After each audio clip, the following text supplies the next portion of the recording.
The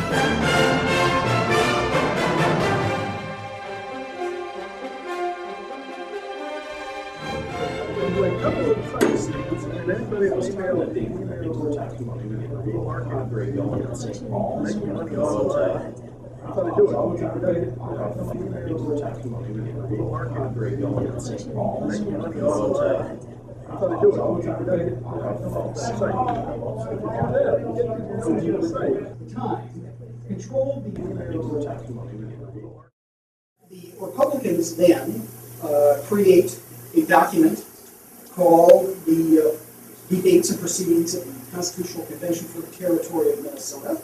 And of course, the Democrats do the same, create their own document, which you can find called the Debates and Proceedings of the Minnesota Constitutional Convention. But I submit to you that insofar as the document we finally adopted,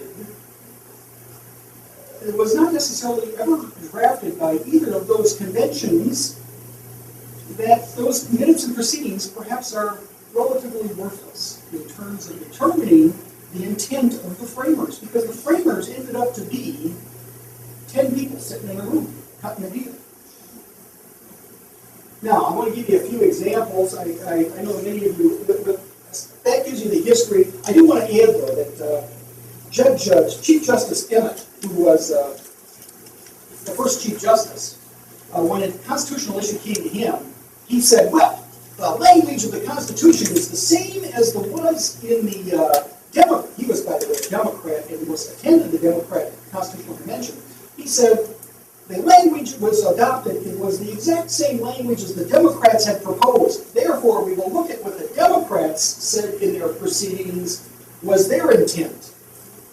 The next term of office, he was out, and there was a new Chief Justice who was a Republican, and when a constitutional issue came in front of him, he said, hey, who knows what the intent was for the very reason I just gave you. Now, I think a lot of you have got a copy of this. I'm not going to go over all of it. I just want to talk about some bits and pieces to give you some flavor and to make you think a little bit. If you look at the first page, it starts with the preamble. And the preamble says that the people of Minnesota are grateful to God for civil and religious liberty. That language is actually found in the Republican version of the Constitution. The Republicans brought this issue up. It was adopted almost unanimously. The same issue was brought up in the Democrat Constitutional Convention and was voted down almost unanimously. So, my point to you is to point out that that committee stuck that language in because they could. That was their ability, that was their power. Article 1, Section 2, which is found at the bottom of page 1, the last sentence says, there shall be neither slavery nor involuntary servitude in this state. Well, that's interesting, because they define, in constitutional interpretation, each word has to be given meaning. So, involuntary servitude has to mean something different than slavery. Now, I don't know about you, but I've always felt that paying income tax was a form of involuntary servitude. Perhaps we need somebody to take a look at that. I want you to go to page 3, and you'll find Article 1, Section 13, private property for public use. It says, private property shall not be taken, destroyed, damaged for public use without just compensation therefore, first paid or secured. Now, many of you have heard the Kelo case, where basically they said the U.S. Supreme Court said that the government can take private property for not just public use, but for almost any public purpose, so that it can be used by another. And what happens is, of course, they grab property, give it to another private party who's going to develop it. What you haven't heard of is the Walzer case. The Walzer case dealt with Mr. Walzer. His property was taken from him by the city of Bloomington and given to Best Buy to make their new corporate headquarters. He didn't fight under the federal constitution, he fought under this constitutional provision.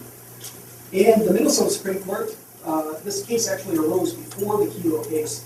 The Minnesota Supreme Court basically did the exact same thing the U.S. Supreme Court did in Kelo. They said public use and public purpose are identical.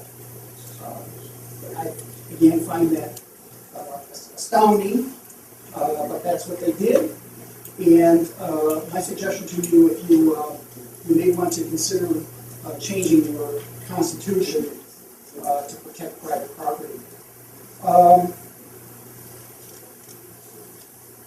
want to then turn to page 6.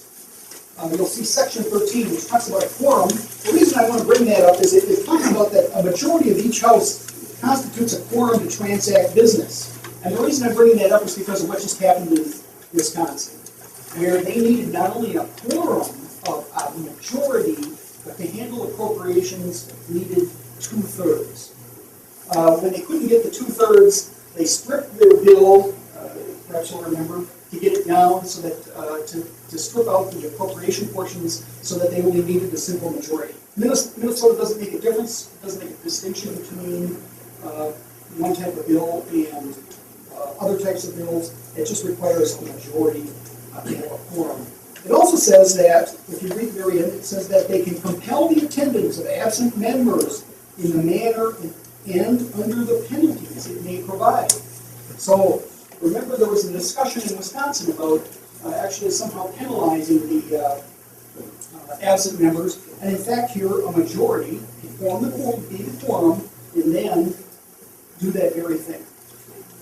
If we turn to page 8, we're looking at Article 4. I want the provision that starts with the paragraph that starts, the first full paragraph that starts with, if a bill is presented. It gives the governor line item veto. And you won't find that in all state constitutions. We do have it. I just thought it was worth mentioning. If you drop down to section 25, found on the same page, it starts with disorderly conduct, and it says that a person,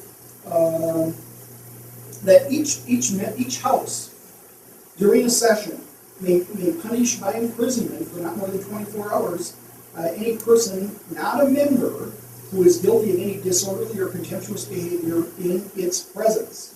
Again, I want to bring that to your attention because of what happened in Wisconsin. There's actually a provision here where they can simply say to all the protesters, we're holding you in contempt, and have them all arrested. That would have been nice to see there. I want you to turn the page then to page 10, section 7. Kind of go through this quickly just to give you, again, I want to give you some ideas here. It talks about the Board of Pardons, and the last sentence says that the governor, in conjunction with the Board of Pardons, has the power to grant reprieves and pardons after conviction for an offense. You'll note that it's after conviction. The governor has no power to grant some kind of amnesty to somebody prior to their actually being convicted of a crime.